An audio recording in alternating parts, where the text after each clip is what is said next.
Hello everyone, welcome back to the channel Best Place for Long-Term Stock Investors. Today's episode is going to be a little bit different. We're going to talk about something we rarely talk about, which is watches. However, we are going to talk about it from the perspective more of investing and also how, Swatch and Omega is actually changing how we look at watches, and it might even affect people like Apple shareholders. Keep watching to find out. And also, we'll be answering a lot more questions and answers this week. As a disclaimer, none of us own the MoonSwatch. And also, we do own some of the glove stocks mentioned in the video.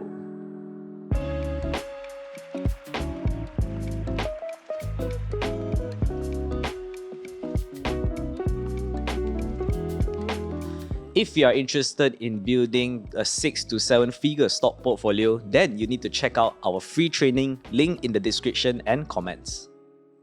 Okay, so the first topic that we're gonna be talking about is watches, or specifically MoonSwatch. Bio-ceramic MoonSwatch. This really caught, I think, myself by storm. I don't know, because everything happened so sudden. I don't know for you. Do you already follow the hype before this happened, or also suddenly? No. It was also suddenly when I check out when I was scrolling through my social media, right there I see like everybody's talking about this Omega X. Don't know what Swatch, right? Yeah. So actually, funny thing is that when I did a little bit more research about it, it's not only happening in KL, Malaysia, right? It's like happening in the whole world. It's like in Korea, Japan, China. Everybody's like queuing like mad just to buy this 1,000 ringgit watch, I believe. Yeah. Well, it's not 1,000 ringgit anymore. It's 4,000. Yeah, at least. But yeah, we go there a little bit. For some of y'all who don't know, Swatch actually owns Omega. A lot of people didn't know. They thought it was like a Air Jordans and Yeezy collab or something like that.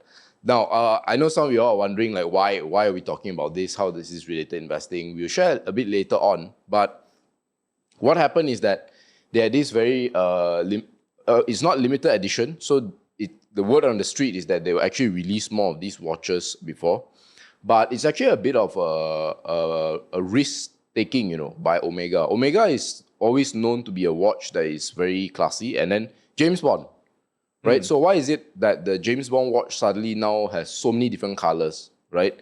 Like at least 9 colors, and why are they targeting young people? Omega is always known, correct me if I'm wrong, right? But Omega, my perception is always older people, correct? So as it turns out, we did our research, we talked to some of our sources, right?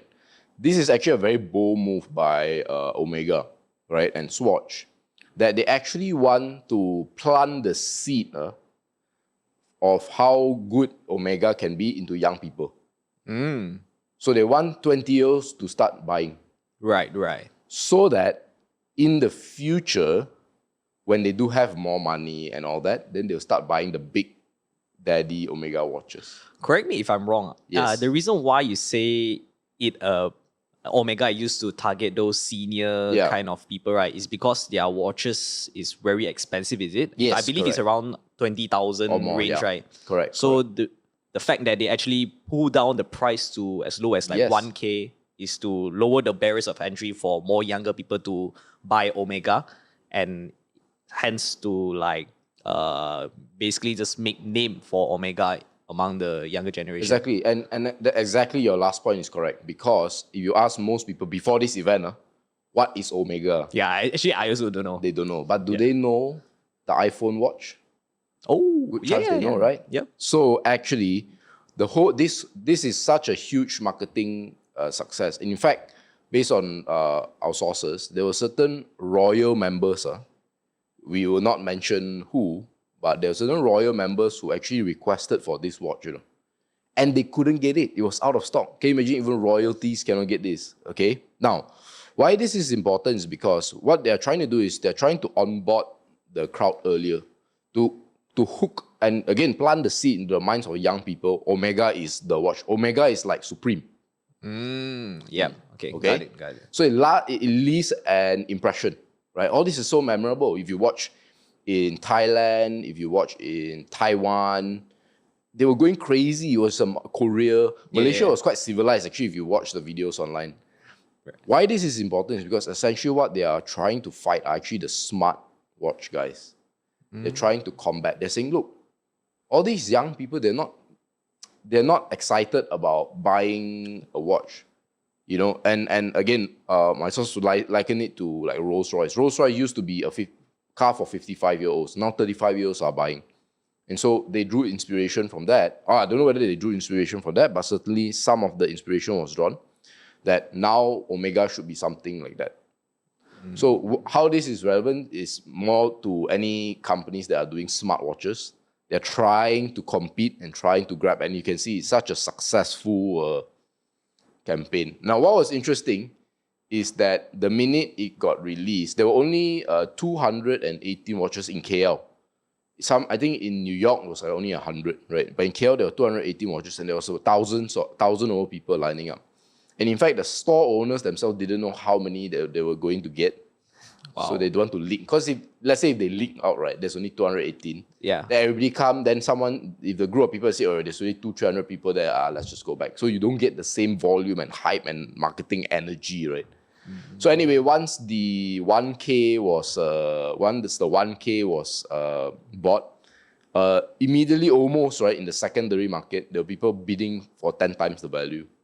But right now, something like the Tiffany blue one is something like 4,000, 5,000. As of today, it could be very different, you know, in the future. Yeah. So now the key is that it's not going to be a limited edition. They will do more marketing in the future, right. But what they will do is they will have seasons. So maybe they first launch, they have 218. The next one maybe 218 again. So it's somewhat limited, but not what we think like you only make that watch once and that's it. I see. But yeah, what are your thoughts I'm also a passive onlooker. Yeah, I'm actually just a bystander only. I'm not really like a watch enthusiast. Yes. So I just look at it as though it's like, wow, it's another hype beast kind of brand. Exactly. Those supreme kind of brand. Exactly. But actually, I think we did talk more on this in our podcast, right? Yes, on with Dato' watches. Michael. Yeah, with Dato' Michael. Yeah, so he actually did share his opinion on Omega, Rolex, and all the luxury watches. So if you're interested to check out, make sure to check out the link. Is going to be on the top right corner over there. Yeah, we'll move on to the questions. Right, so the first question that we're going to be answering is by Melvin WWH on Instagram story. So he asks, it seems that we are already at the mountain base for glove counters. Is it time to accumulate right now? So what do you think about this? Yeah, so mountain base. Yeah. This is I believe this is from technical analysis. I'm quite sure it is from there. All right. Not something I've heard before. Is it right to start accumulating right now? It all depends on how you think about the competitive situation. And I think you got some stats you want to show us, right? Yeah. Actually, before I actually talk about the stats, I just want to share a little bit about their financials. So if you actually read their recent quarterly reports, right, their profits have been deteriorating quite bad. And also their cash flow also has been hit to the right at the rock bottom. So I think this is the time where most investors are actually pulling away from the glove counters. I mean, who want to invest a not profitable company, right, at this time. So, but the key thing that I want to share with you is actually this statistic, which is the net short position by all the big players. So if you look at the text on the left-hand side, right, on the slides, you notice that, I'm not sure whether I got these stats correctly. This is just my rough estimation from on top of my head. But if you do have those data, feel free to correct me if I'm wrong. But if I recall correctly, right, the net short position for all these big four glove counters is very high. So Top Glove is about 2.8%, Supermax 2.5%, Hata Lega 1.4%, and the lowest is Corsan, which is 1%. And this is during the early to mid of 2021. Now, if you look at the recent net short position in March 2022, you notice that actually Top Glove actually dropped to about 1.35%. Corsan has been creepingly going up. I'm not sure what's happening. But if you notice, Hata Lega and Supermax, both of these net short has actually dropped quite a lot. So this actually show that maybe the short sellers of glove are starting to like pull out their position because they see that the counters are actually hitting mountain base. Yeah, it's mountain base. Exactly, mountain base. So this could actually be a sign that's telling us that it could be, at the very bottom. Yeah, but whether if you want to get in or not, I mean, that is another whole question.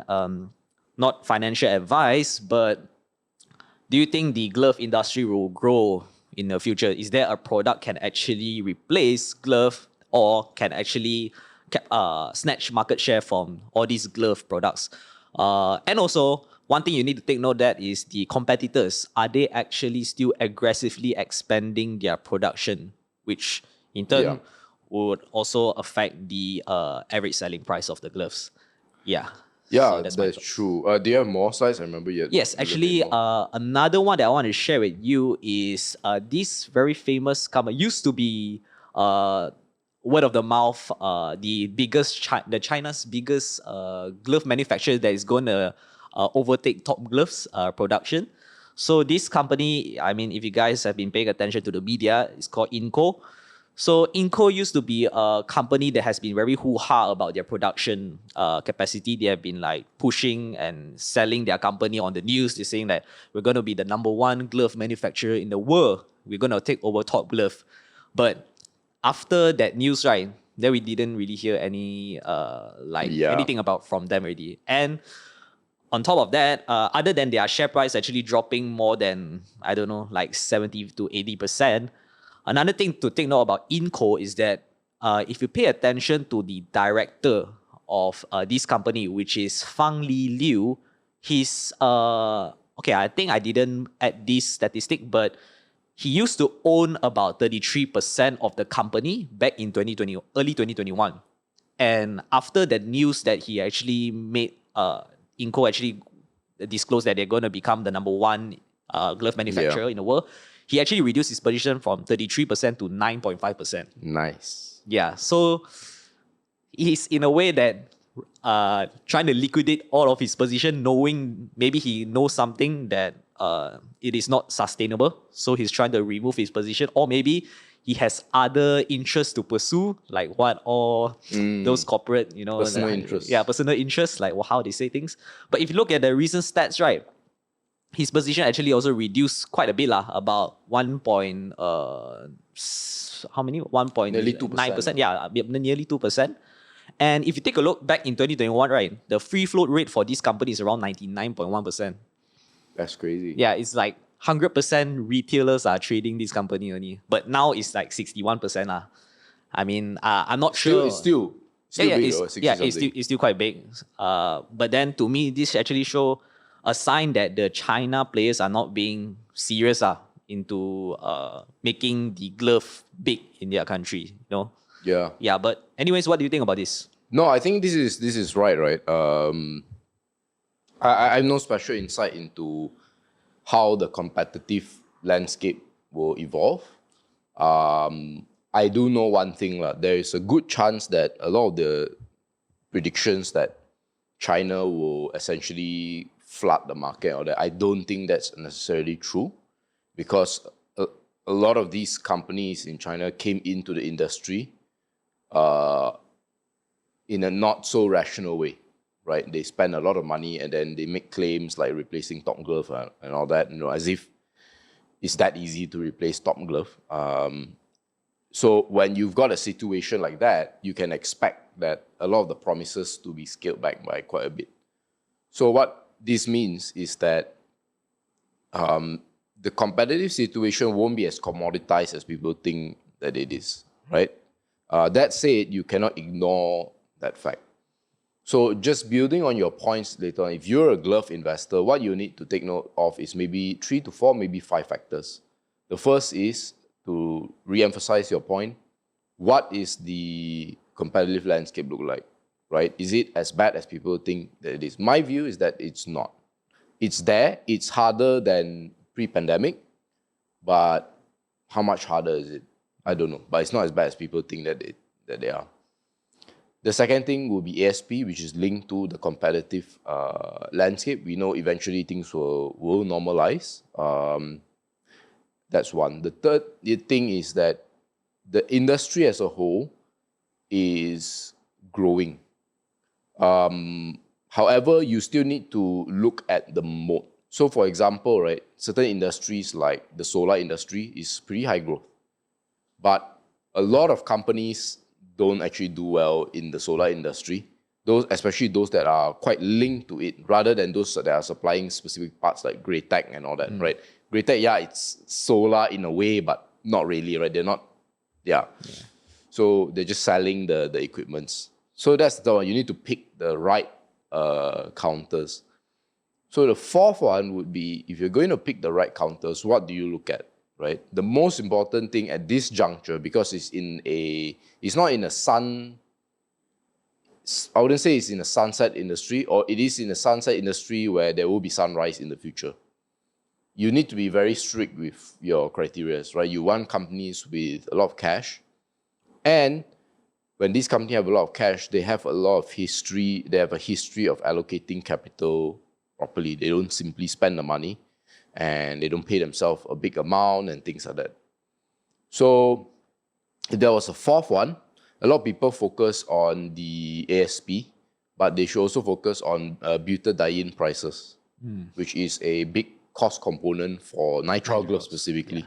And as Top Glove has moved towards nitrile, plus your latex, with latex reducing in terms of importance. Hatalega, all these guys are all into butadiene related or nitrile gloves. Yeah. That's something you need to look at as well. So these are the 5, let's call it, factors you really want to consider. I think people will be asking, what about ESG? Yeah, so ESG, my thoughts is that I think the classic case is what's happening right now, right? When oil prices all go up, nobody cares about ESG, right? Or energy is some of the best performing sector. In fact, I think it is also the least shorted right now, or at least is less shorted than, much less than before. So yeah, that is definitely something that you want to take note of. Like ESG is only relevant in smooth sailing times. Right now, it's not inflation or that is happening. So that's it, right? Right. If you want to know more about our in-depth research on this glove industry, right, we actually did cover them in our deep dive glove industry. So we put the link to sign up in the description, or maybe even in the comments. Right.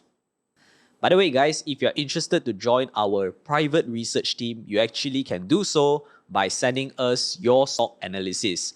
However, please do include the business qualitatives, the growth driver, what are the risks of this company is facing, as well as your valuation towards this company, and the financials of the company, and present it in a Google form and Google Sheet format. You can send your stocks analysis in this email. Okay, so the second question we got here is from Wei Sheng. So he asks, as a fresh grad, saving and investing 500 ringgit every month, is it sufficient? What do you think? Actually, we didn't run the math. I don't know if you ran the math. Oh, okay. So if you look at the math, right, on this compounding interest calculator, assuming that you invest 500 ringgit a month, so you can see that the first year you roughly get about 6,000, which is 500 ringgit times 12. And then let's assume that you put this money into EPF, because EPF's returns has been very consistent, making 6% every single year. That number will actually go up to about 500,000 in 30 years. So that is assuming you only just put 500 ringgit only, and you don't increase the number. So the question that you may want to ask is that, is 500,000 enough for you to live and survive 30 years later? Yeah. And another thing that if it's not sufficient for you, then you may want to bump up the number of money that you put into your saving and investing, and also maybe even improve your investing skills, so that you're not solely relying on EPF 6% return. Who knows, maybe you yourself can make about 10, 15, or maybe even 20% per year. But as a fresh grad, right, I think 500 ringgit is actually pretty good already. Yeah, it's actually not bad already. Yeah, because as far as I'm concerned, right, I don't think many fresh grad will actually even bother about savings, you know? Yeah, that's true. Yeah. If they buy MoonSwatches, right? yeah. They don't have money in their savings, but they can still buy MoonSwatches. Yes, correct. That's the key. But what do you think about this, though? I think the fact that you're aware that you need to put in money is really a big positive. I think that's the first thing. The second thing is that, you know, for most people, I think even putting 500 ringgit is very difficult. So the fact that you're putting it is really, really, really good. The key now is that, the question is it sufficient? Actually, 1 ringgit is also sufficient. The key is that you just start, right?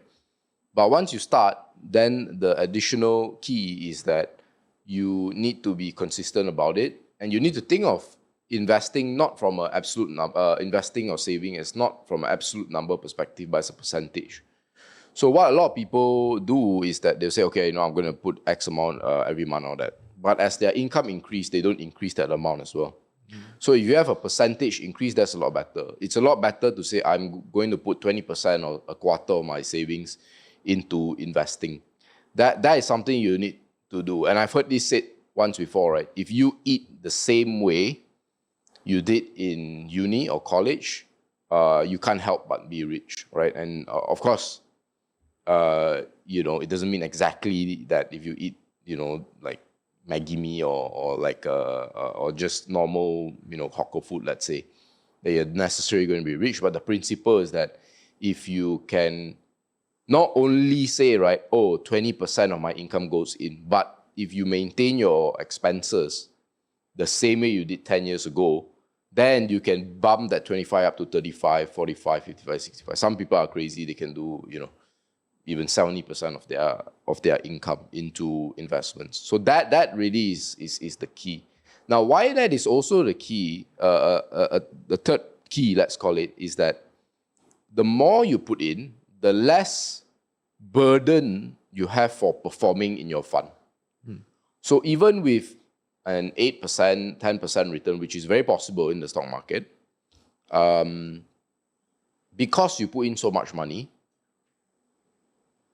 that 8% on 100K, right, let's say, is 8K. 8K, but 20% on 10K is 2K.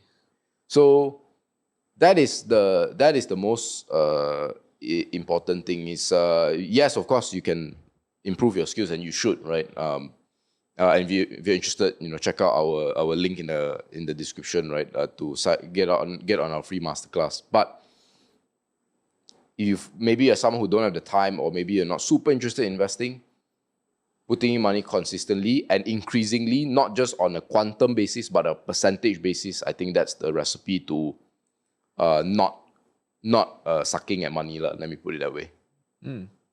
Alright guys, by the time you're watching this video, you're probably aware of what happened during the Oscars. So can you do us a favor and punch the living hell out of the subscribe button, including the notification bell, so that whenever new videos come out, you know it's fresh just for you. And of course, like and comment as well.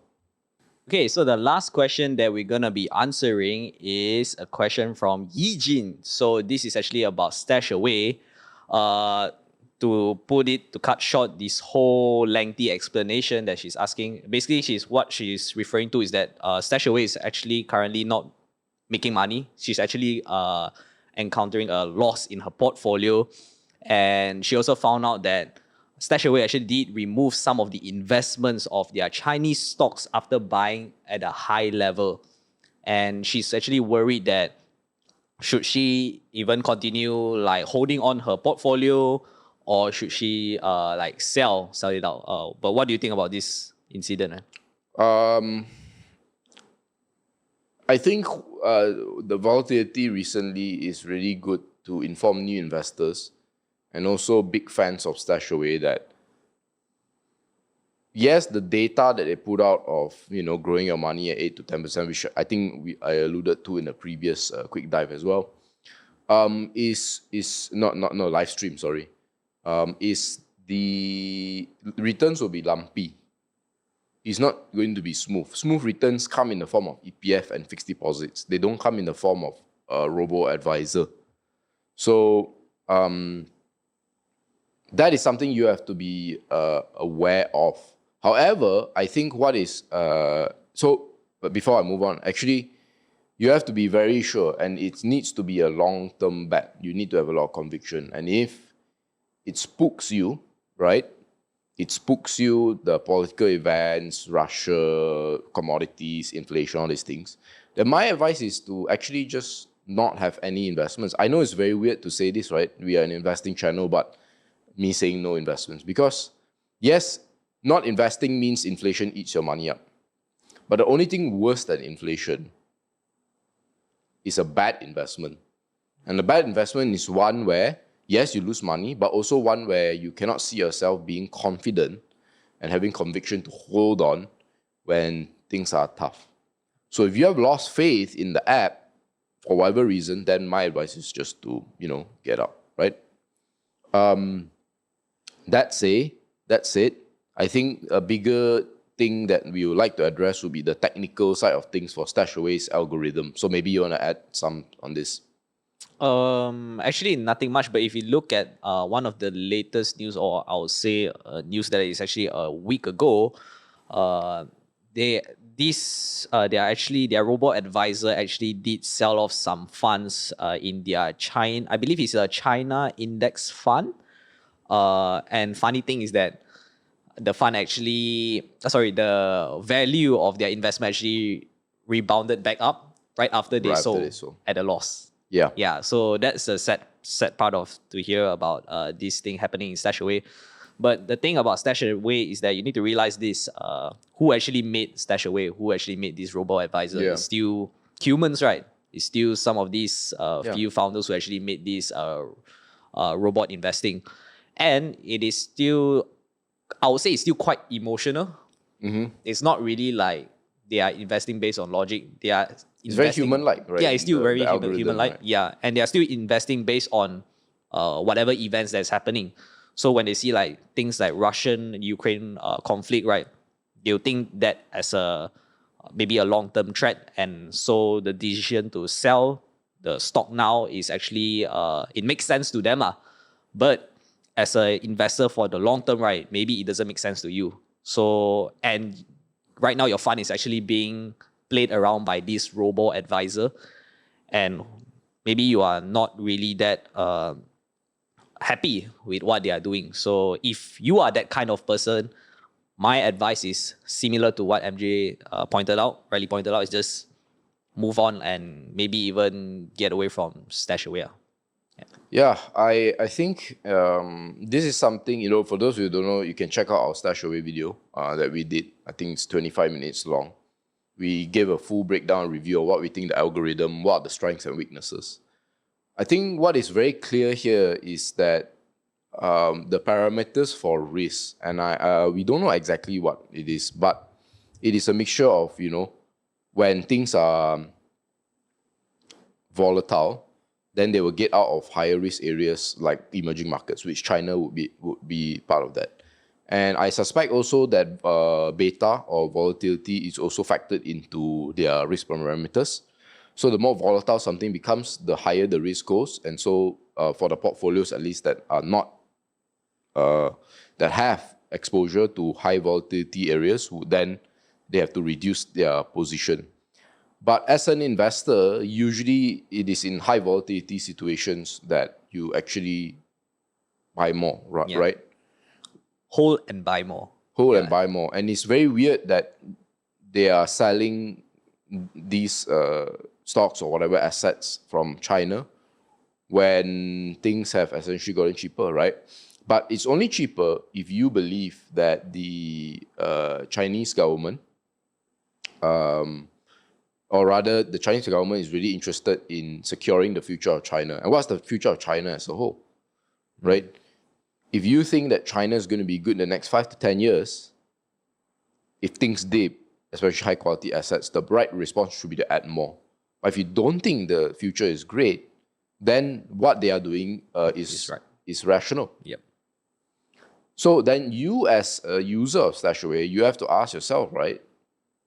Like, where do you sit with the China question, I guess? And once you have the answer, then you know whether or not the app is for you, right? So that is one. And then the next thing is, again, like you said, all of these are just algorithms, but it's input by human decisions. And the key thing is they can change anytime because they have to because sometimes they don't know, they can set all the initial conditions for the robo-advisor. And they can say, okay, look, based on these conditions, I'm going to let it run. It's going to handle a risk. But there are black swan events, right? There are events that are not easily foreseen, and that might fall outside the risk parameters that Stashaway sets. And so what happens when your algorithm cannot account for new information and new situations? Humans have to then step in and rejig everything. And so once you do that, then sorry to say, you are more or less no different than, you know, I know I'm being hyperbolic a bit, but you're no different from the auntie selling, you know, chicken who is, you know, punting the stock market. Right. Because you're reacting to all this news. But yeah, anything you want to say before we end? No. I think you rightly pointed out everything that I wanted to say already. Yeah. Yeah, guys, if you enjoyed the video, as usual, share it with your friends, like, comment, subscribe, and also follow us on our Instagram, Facebook, as well as our Telegram group chat. And we'll see you in the next video. Ciao.